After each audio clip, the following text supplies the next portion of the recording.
Good evening. Welcome to the Land Development Code Text Amendment Agenda for April 14th at 6 p.m. This is a public hearing. I'd like to call the meeting to order, and I'll read into the record prior to getting started, and we're going to do a roll call because we do have hybrid attendance today. But I did receive a memo from Commissioner White indicating that he's unable to attend this evening's Land Development Code Amendment public hearing due to unforeseen conflicts. So please read the reason for his absence. So with that, if you don't mind doing a roll call, please. Overman? Here. Cohen? Here. Hagan? Here. Kemp? Here. Myers? Here. Smith? Here. You have a quorum. Excellent. Thank you very much. I don't see any changes to the agenda at this point. Is that correct? That's correct. No changes. Okay, excellent.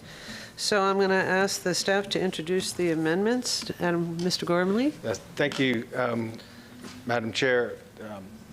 Tonight is the first of two public hearings for round 1, 2002 Land Development Code Amendments. This will be a follow-up to the workshop that the board held on March 9th. There are some changes that were made to the amendments based on some of the feedback we had from the board, which I think has helped us to refine some of these amendments that we'll present to you tonight. Future schedule is May 9th. There'll be a consistency finding by the Planning Commission, and May 19th will be the second public hearing, at which time the amendments will be in order to vote on. For tonight's public hearing, the only requirement is to take public comment. There is no vote to be taken tonight, as this is the first of two required public hearings. I'd like to introduce Mr. Tom Hisney, who will walk through each of the amendments that we have on the agenda tonight and highlight the changes that were made since the March 9th workshop. Excellent. Thank you very much. Good evening, Commissioners. Like we did at the workshop, I will give a brief summary of each amendment. Identify any changes that have been made since the workshop, then pause for any questions or comments that the board may have before proceeding to the next amendment. We have 7 amendments before us, so let's go ahead and get started. First amendment we'll discuss is LDC 22-0515. The purpose of this amendment is to eliminate certain size restrictions for adult care facilities located in non-residential zoning districts. The amendment will also clarify locational requirements for larger adult care facilities and add parking lot design standards for new facilities. Adult care facilities, and let me point out that these adult care facilities are not residential facilities. We're not talking about like an assisted living facility or something like that. These are facilities that are used to provide services in the daytime, recreational service, whatever, for adult populations. Adult care facilities are permissible conditional use in all standard zoning districts, excluding the AI and SPI AP districts. Presently, adult care facilities that are not accessory to a church, social service agency, healthcare facility, community center, or elderly housing development are subject to size restrictions based on the median size of surrounding buildings within 200 feet, regardless of the zoning district in which they are proposed. Staff finds that this size restriction is indeed appropriate for adult care facilities that are proposed in residential districts to help promote compatibility with surrounding homes. However, we find that the restriction is unnecessary for adult care facilities in non-residential districts, and we recommend that it be eliminated, as the size of proposed facilities does not pose compatibility issues with neighboring commercial and office uses. And then additionally, such facilities would be subject to FAR limits imposed by the zoning of the property that they're located on. This proposed amendment will also clarify existing locational criteria for adult care facilities with a capacity of more than 25 individuals by expressly stating that such facilities are allowed only in non-residential districts.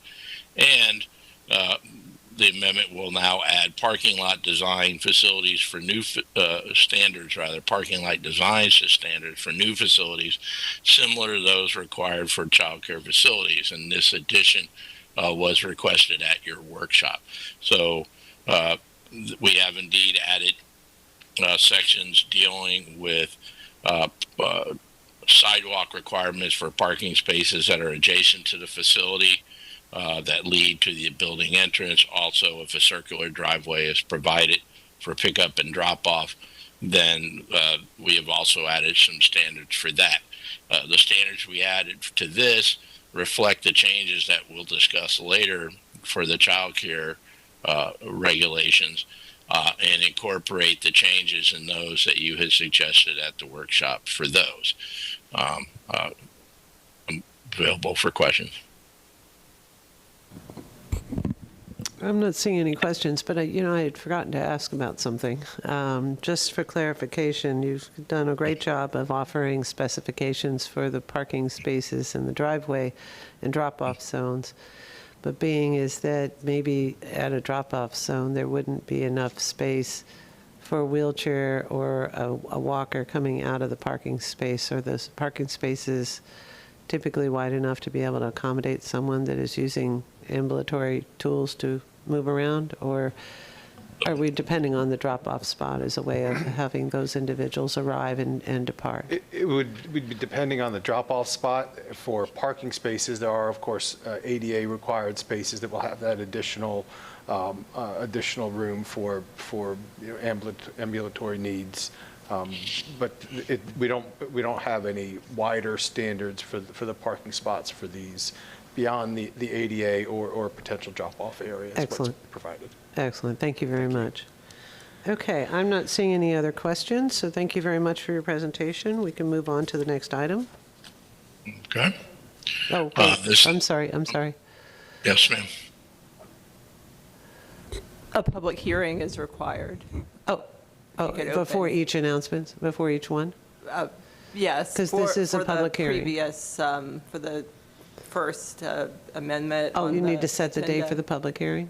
Just, if you could just open for the public hearing and And ask then if close there's, the public if there's anyone who wishes to speak. Okay, Thank you. so we opened the public hearing, and is there anyone that wished to speak to this matter? No, Madam Chair, we have no one signed up. Excellent, thank you very much. And with that, we'll close this public hearing and open up the next one.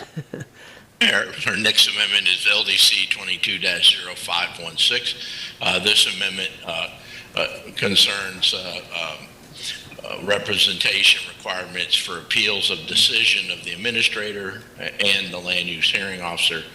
Currently, appeals of decisions made by the administrator go to the land use hearing officer on appeal. Decisions made by the land use hearing officer go to the land use appeals board upon appeal. The code in both cases require that the oral argument in those appeal hearings be limited to the administrator, the party appealing this decision, and any interveners, each of whom may be represented by legal counsel. Staff recommends that the representation requirement be expanded to include parties who served as the designated representative in the matter that is the subject of the appeal, largely because those representatives obviously have experience in the matter that's being appealed and often have professional expertise. I'm available for any questions. Excellent, thank you very much. This is a public hearing. Are there any questions or comments? Anyone like to speak to this matter? Hearing none, we'll close the public hearing. On to the next item, please. All right, our next item is LDC 22-0517. This amendment will clarify parking requirements for child care facilities. The LDC currently regulates the minimum required number of parking spaces by floor area of this facility. And it also includes standards for the spaces based on the user, such as patron, employee, and facility vehicles, but does not actually specify the amount of the required spaces, parking spaces per user, creating confusion when the standards are applied. At our last workshop, it was suggested by the board that perhaps it wasn't necessary to try to identify the number of spaces that must be reserved for patrons, et cetera, with the idea that these facilities, as with most businesses, instruct their employees to park on the edges of the parking lot so that the spaces, nearest the facility, near the entrance door, are available for uses by the customers. So we took that to heart, and we have revised this language to where it no longer makes any kind of reference to required patron parking where it must be located. However, it does maintain the standards that were in the code regarding a sidewalk that must run from the spaces that are adjacent to the facility to the front entrance, and also the language that was in the code already regarding if a circular driveway is provided for pickup and drop-off. I'm available for questions. Thank you, Mr. Hisney. I appreciate that. This is a public hearing. We're open for any comments or any questions at this time. Hearing none, we'll close the public hearing and move on, open the public hearing for the next item. Okay, our next item is LDC 22-0518. This amendment will require approval of a planned development zoning district for new golf courses and country clubs. Presently, golf courses are a permitted use in virtually all standard zoning districts by direction of the board. However, that will change, and now you will require a plan development in order to develop a new golf course or country club. Staff also thought it was important that in recognition that there are a small number of existing golf courses that are on the Euclidean districts, that we add language to this amendment that would identify those as a conforming use rather than a non-conforming use, and to streamline in the event that they want to do, expand a building, things like that. However, in the event that they ever wanted to add additional property to the golf course, then they would fall subject to the requirement for a plan development. I'm available for questions. Excellent. Thank you very much for your report. I'm not seeing any hands raised by the board. Are there any persons that would like to speak to this event? It's a public hearing. Seeing none, we can close the public hearing and open the public hearing for the next item.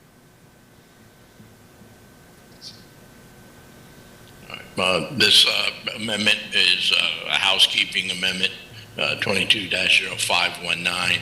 It will revise the definition of home-based business in our land development code to align the definition with revisions to the home-based business regulations that were adopted last year in response to preemptive state regulation.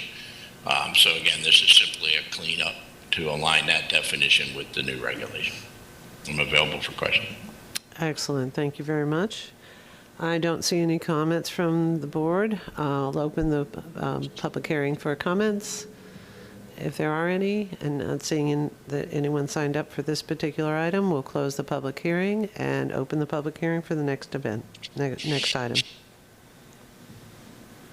Next amendment is LDC 22-0520, and this will establish a parking ratio for kennel facilities. The Land Development Code in years past did include parking requirements for kennel facilities, but they dropped out of the code.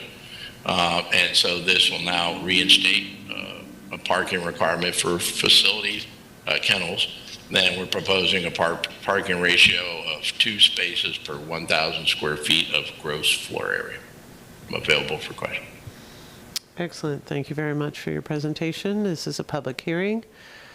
Do we have any comments or questions regarding this matter? Anyone wishes to speak to this item? If seeing none, we'll close the public hearing and open the public hearing for the last item. All right, this amendment is LDC 22-0521. It applies to the standards for farm worker housing projects. This amendment will do 2 things. Currently, the code requires that all elements of a farm worker housing project be set back at least 50 feet from all boundaries of the project site. The proposed amendment will allow internal project driveways and required setback areas that are adjacent to a public roadway or property under common ownership with the farm worker housing site. This will provide a little more efficiency and flexibility in the design of the site while still limiting impacts on adjacent properties that are not under common ownership with the farm worker housing project. This amendment will also remove the need that's in the code now that farm worker housing permits be renewed every 2 years by submittal of an affidavit stating that the project is utilized only by farm workers. Instead, the property owner or housing provider will be required to maintain health department farm worker housing permits to verify the project is limited to housing for farm workers or their dependents only for inspection by Hillsborough County upon request, and they'll be required to maintain those records for 3 years periods. I'm available for questions. Excellent. We'll open this. This is a public hearing. I'm not seeing any questions or comments from commissioners. I don't hear any comments at this point by staff or the public, so I'll close the public hearing, and it looks as though we may be adjourned. We are. That concludes the bit.